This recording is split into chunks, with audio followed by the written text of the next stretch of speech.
अस्सलाम स्टूडेंट्स, कैसे हैं आप? Welcome to physics with Tariq. आज हम जो बहुत इम्पोर्टेंट टॉपिक है नाइन्थ का चैप्टर 2 का ग्राफिकल एनालिसिस, वो उसको पढ़ने जा रहे हैं। What is the graphical analysis, फिर उसके बाद हम डिस्टेंस टाइम ग्राफ के ऊपर आएंगे। तो असल में जब हम डिस्टेंस को with respect to time calculate करते हैं या प्लॉट करना चाहते हैं, उसके अंदर वेरिएशन को समझना चाहते हैं, तो it can be represented graphically. तो ग्राफिकल मेथड से हम किसी भी इंसिडेंट पे जो डिस्टेंस कवर्ड है उसको हम फाइंड आउट कर सकते हैं, स्पीड ऑफ द ऑब्जेक्ट को कैलकुलेट कर सकते हैं, यानी बहुत ज़्यादा कॉम्प्लिकेशंस से बच सकते हैं, बहुत ज़्यादा मैथमेटिकल कैलकुलेशन से बच सकते हैं अगर हमने सही तरीके से प्लॉट किया हुआ है अपना ग्राफ। तो फिर हमें जो किसी भी इंस्टेंट पे डिस्टेंस को और स्पीड को फाइंड आउट करने का कोई मसला, कोई प्रॉब्लम नहीं होता है।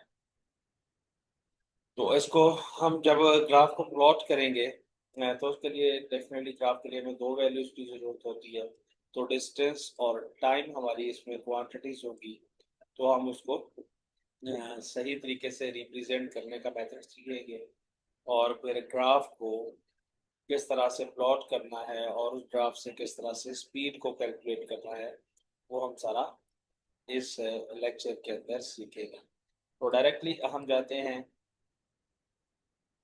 कि रिप्रेजेंटेशन ऑफ द ग्राफ किस तरह से होगी डिस्टेंस टाइम ग्राफ के अंदर।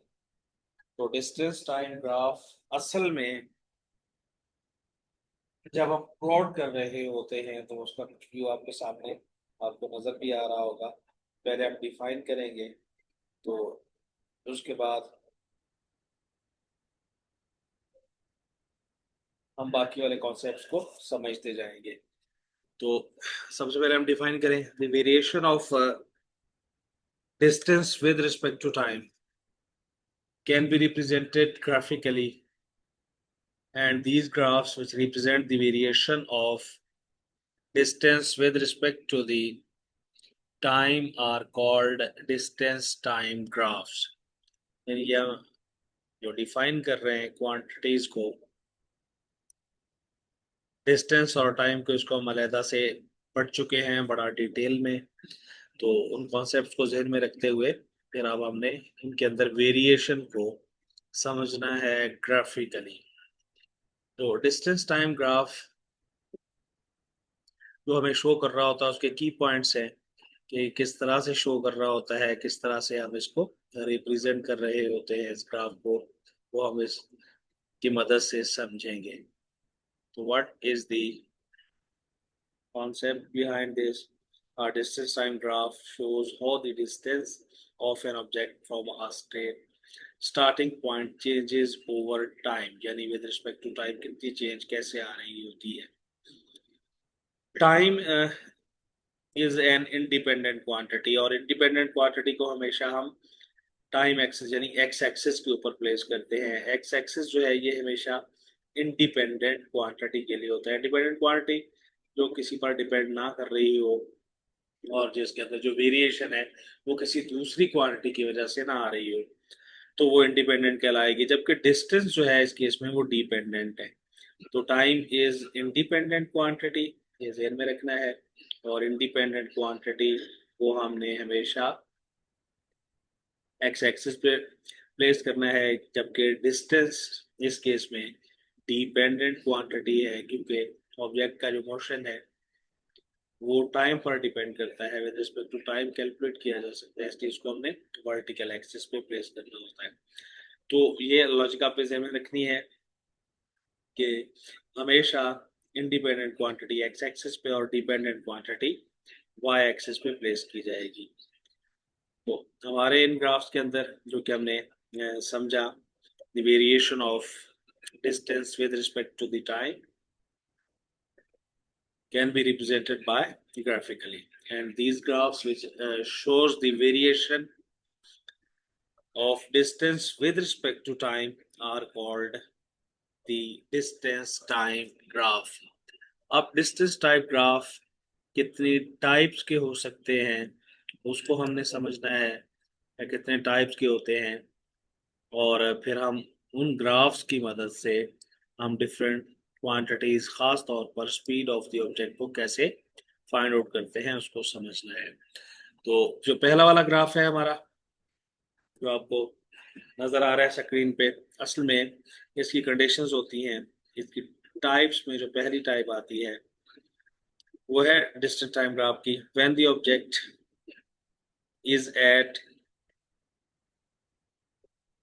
मूविंग विद जीरो स्पीड, यानी उसकी स्पीड जीरो है, तो इट मीन्स कि object is at rest. When the body is at rest, this is the first condition और first type of the graph. यानी अगर एक ऑब्जेक्ट एक जगह पर मौजूद है और टाइम के लिहाज से उसके अंदर मूवमेंट नहीं आ रही, लेट्स सपोज कि उसने पहले से ही 10 मीटर का डिस्टेंस कवर कर रखा है, और जब टाइम 1 सेकेंड होता है, 2 सेकेंड होता है, 3 सेकेंड होता है एंड सो ऑन, तो उसकी पोजीशन चेंज नहीं होती, वो अपनी जगह पर मौजूद रहता है। अगर हम ग्राफिकली इसको नोट्स की फॉर्म में रिप्रेजेंट करेंगे तो हर टाइम के इंस्टेंट के ऊपर डिस्टेंस सेम है। तो अगर हम इनको अब मिला देते हैं इन पॉइंट्स को, तो ये एक हॉरिजॉन्टल स्ट्रेट लाइन बनेगी। तो इस केस में जब ऑब्जेक्ट रेस्ट की हालत में हो, मूव ना कर रहा हो, तो उसका जो डिस्टेंस टाइम ग्राफ है that will be horizontal line, यानी parallel to the time axis. और इसमें हम एक टर्म समझेंगे ग्रेडियंट, वो अभी हम डिटेल में बाद में जाके समझेंगे। तो लेकिन अगर पेपर में आता है तो आपने इसी ही तरतीब से याद रखना है कि इसमें थर्ड पॉइंट जो है, the gradient of this graph shows the speed. और इस केस में ये ग्रेडियंट की वैल्यू जीरो की इक्वल है। ये कैसे है ये मैं भी आपको समझाऊंगा नेक्स्ट वाले पेज पे जाके या नेक्स्ट वाले लेक्चर के अंदर। तो अभी आपने इनकी इस ग्राफ की वाली की पॉइंट्स और प्रॉपर्टीज को याद रखना है। If the object is at rest, then the graph will be a horizontal straight line parallel to the x-axis, यानी ये जो कि ग्राफ के अंदर शो की गई है। अब आते हैं हम नेक्स्ट पे, नेक्स्ट टाइप के। ये तो था ऑब्जेक्ट रेस्ट पे, और रेस्ट पे है तो फिर हमने समझा कि हमारे पास एक स्ट्रेट लाइन होगी, लेकिन एक ऐसी स्ट्रेट लाइन जो कि horizontal to the x axis होगी, parallel to the x axis होगी। तो इस तरह से हम इसकी वेरिएशन को ऑब्जर्व कर सकते हैं या रिप्रेजेंट कर सकते हैं कि अगर ऑब्जेक्ट रेस्ट पे है। दूसरी टाइप है कि when the object is moving with constant speed, यानी ऑब्जेक्ट मूव कर रहा है टाइम के इंटरवल में, ये इक्वल इंटरवल्स के अंदर इक्वल डिस्प्लेसमेंट कवर कर रहा है, तो उसकी ऑब्जेक्ट की जो स्पीड है वो कांस्टेंट होगी। तो इस सिचुएशन के अंदर आपने ध्यान में रखना है कि this is second, in this case speed of the object is equal to zero, और जो डिस्टेंस है वो असल में इंक्रीज कर रहा है यूनिफॉर्मली। यूनिफॉर्मली इंक्रीज करने का मतलब होता है कि ऑब्जेक्ट टाइम के तमाम इंटरवल्स के अंदर एक जैसा डिस्टेंस कवर करे। तो ऐसा जो ऑब्जेक्ट का मोशन होगा वो यूनिफॉर्म मोशन है। If an object is moving और मूव करते हुए, लेट्स सपोज के जब टाइम 1 सेकेंड है तो उसने डिस्टेंस 1 मीटर कवर किया है, और इसी तरह से जब टाइम 2 सेकेंड हुआ तो डिस्टेंस 2 मीटर हो गया। फिर इस तरह से 3 सेकेंड एंड सो ऑन, उसमें मीटर जो है वो 3 मीटर डिस्टेंस कवर किया। तो ये पॉइंट्स को जब हम मिलाएंगे तो ये भी एक स्ट्रेट लाइन ही बनेगी। लेकिन अब ये स्ट्रेट लाइन जो है वो हॉरिजॉन्टल टू दी पैरेलल और एक्स एक्सिस नहीं है, बल्कि पैरेलल भी नहीं है। तो ये एक ऐसी स्ट्रेट लाइन है जो कि ओरिजिन से पास कर रही है। ओरिजिन वो वाला पॉइंट होता है जहां पर एक्स एक्सिस और वाई एक्सिस की लाइंस मीट कर रही होती है। तो अब इस ग्राफ की जो प्रॉपर्टीज हो गई, अब बिल्कुल उसी पैटर्न पे है कि a body covers equal distance in equal intervals of time, then graph will be a straight line starting from the origin and passing through the origin। और इसमें जो ग्रेडियंट होगा वो एक कांस्टेंट आएगा, और ऑब्जेक्ट की जो स्पीड होगी वो यूनिफॉर्म होगी। तो ये बेसिकली दो पॉइंट्स हैं जो कि आपने याद रखने हैं मेनली। और ग्रेडियंट स्लोप भी हम उसको कहते हैं, that will be equal to the speed. तो ये सेकंड टाइप थी ग्राफ की, बाय यूजिंग दिस इंफॉर्मेशन के when the object is moving with constant speed, yeah, if the object covers equal distance in equal intervals of time, then the graph will be a straight line. एक ऐसी straight line which will be passing through the origin, या origin से start कर रही होगी।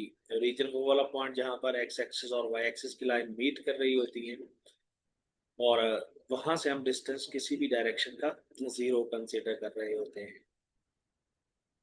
अब आते हैं इसकी थर्ड टाइप पे, कि अगर एक ऑब्जेक्ट मूव कर रहा है लेकिन with the variable speed move कर रहा है, यानी अगर ऑब्जेक्ट फर्ज करें कि रेस्ट से उसने स्टार्ट लिया और इनिशियली जो पोजीशन उसकी थी, इनिशियल डिस्टेंस था वो d1, वो 0 के इक्वल था।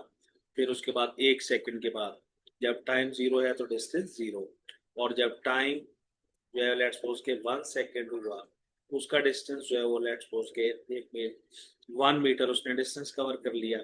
फिर उसके बाद जब टाइम लेट्स सपोज के 2 सेकंड हुआ, टाइम तो यूनिफॉर्मली बढ़ रहा है, लेकिन आप डिस्टेंस फर्ज करें कि उसने अब जो कवर किया है वो 4 मीटर है, यानी इस सेकंड के अंदर।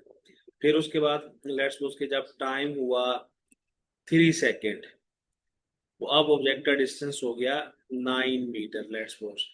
अब पहले सेकंड के अंदर उसने 1 मीटर डिस्टेंस कवर किया है, दूसरे में उसने जो है वो 4 - 3 करें तो 3 मीटर डिस्टेंस कवर किया है, और तीसरे सेकंड के अंदर 9 - 5 4 करेंगे तो 5 मीटर। तो अब वो यूनिफॉर्म डिस्टेंस को कवर नहीं कर रहा है, बल्कि इंक्रीजिंग वैल्यू आ रही है डिस्टेंस की। तो अगर ऑब्जेक्ट वेरिएबल स्पीड से मूव कर रहा हो, और वेरिएबल स्पीड जो पहला वाला केस है वो है इंक्रीजिंग, आपने जनरली एक ही एक्सप्लेन करना होता है, लेकिन हम समझेंगे दोनों। तो अगर इंक्रीजिंग स्पीड से मूव कर रहा है कोई ऑब्जेक्ट, तो उसका जो ग्राफ है वो विद पॉजिटिव स्लोप आएगा, पॉजिटिव ग्रेडियंट के साथ आएगा, कर्व्ड अप आएगा, जैसा कि आपको ये नजर आ रहा है ग्राफ, ये ऊपर की तरफ कर्व कर रहा है, तो ये इंक्रीजिंग के लिए है। और इसी तरह से अगर कोई ऑब्जेक्ट, जैसे हम बाइक पे मूव कर रहे हो तो ब्रेक अप्लाई करते हैं तो पहले स्पीड ज्यादा होती है, फिर क्यों ब्रेक आपने अप्लाई किए हैं तो पहले सेकंड में डिस्टेंस ज्यादा कवर होगा, फिर आहिस्ता आहिस्ता स्पीड क्योंकि कम होना शुरू हो जाती है तो डिस्टेंस भी हर सेकंड के अंदर कम कव होगा। तो उस केस में जो ग्राफ की लाइन है वो कुछ इस तरह से आएगी, कर्व डाउन आएगी विथ नेगेटिव स्लोप। ये इसके रिवर्स में, यानी इस तरह की अगर ग्राफ की लाइन आएगी तो इसका मतलब है कि यहाँ पर ऑब्जेक्ट की स्पीड कम होती जा रही है। पहले केस में कर्व्ड अप में स्पीड बढ़ रही है, और दूसरे केस में स्पीड कम हो रही है, डिक्रीज हो रही है। तो ये है वेरिएबल स्पीड से अगर कोई ऑब्जेक्ट मूव कर रहा है तो उसका जो ग्राफ बनता है उसकी दो टाइप्स हो सकती है, with increasing and with decreasing speeds. तो प्रॉपर्टीज पे अब हम आते हैं। इसकी प्रॉपर्टीज बड़ी क्लियर है कि if the body covers unequal distance in equal intervals of time, then graph is a curved, यानी अब ये जो कर्व लाइन हमने यहाँ पर पढ़ी थी, ये कर्व लाइन आएगी, rather than a straight line. Straight line नहीं होगी, पहले दोनों को इसमें स्ट्रेट लाइन थी, और इसमें जो ग्रेडियंट है वो चेंज होता है क्योंकि स्पीड चेंज हो रही है, तो इसका जो कर्व्ड होने का प्रोसेस है ये भी चेंज हो रहा होता है। तो इसको हम फाइंड आउट करने के लिए सिंपली ये कर रहे होते हैं कि इस ग्राफ पे एक टेंजेंट ड्रॉ कर लेते हैं। टेंजेंट एक ऐसी लाइन होती है जो किसी भी कर्व लाइन को किसी एक पॉइंट पे टच करती है। जिस तरह से अगर फर्ज करें कि हम समझते हैं कि कोई भी कर्व पाथ है, लेट्स सपोज के एक सर्कुलर पाथ है इस तरह से, और उस सर्कल पे कोई ऑब्जेक्ट मूव कर रहा है, तो किसी भी इंस्टेंट पे अगर हम उसकी डायरेक्शन को शो करते हैं तो वो टेंजेंट के अलोंग होती है। तो वो टेंजेंट के अलोंग यानी वो किस तरह से होगी कि उसमें हम एक ऐसी लाइन ड्रॉ कर रहे होते हैं जो कि उस सर्कल को किसी एक सिंगल पॉइंट पे टच कर रही हो।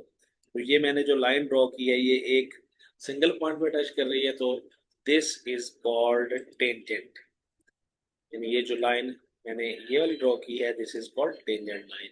तो यहाँ पर ये ब्लू लाइन जो है वो इस कर्व पाथ पे टेंजेंट के along या टेंजेंट की डायरेक्शन में या टेंजेंट कहलाएगी। तो फिर हम इसकी स्लोप फाइंड आउट कर लेते हैं, ये मेथड मैं भी आपको समझाऊंगा। तो स्लोप से हम कैलकुलेट कर सकते हैं कि इस इंस्टेंट पे इस ऑब्जेक्ट की स्पीड क्या थी या उसने कितना डिस्टेंस कवर कर रखा था। तो ये है इसमें types of the speed time graph. तो नेक्स्ट लेक्चर में इंशाल्लाह हम ग्रेडियंट को बड़े अच्छे तरीके से समझेंगे कि ग्रेडियंट हम किस तरह से फाइंड आउट करते हैं डिस्टेंस टाइम ग्राफ का, और उसकी जो वैल्यू है ग्रेडियंट किस फिजिकल क्वांटिटी के इक्वल आ रहा होता है। तो आज के लिए इस टॉपिक के लिए इतना। नेक्स्ट इंशाल्लाह ग्रेडियंट वाला टॉपिक समझेंगे।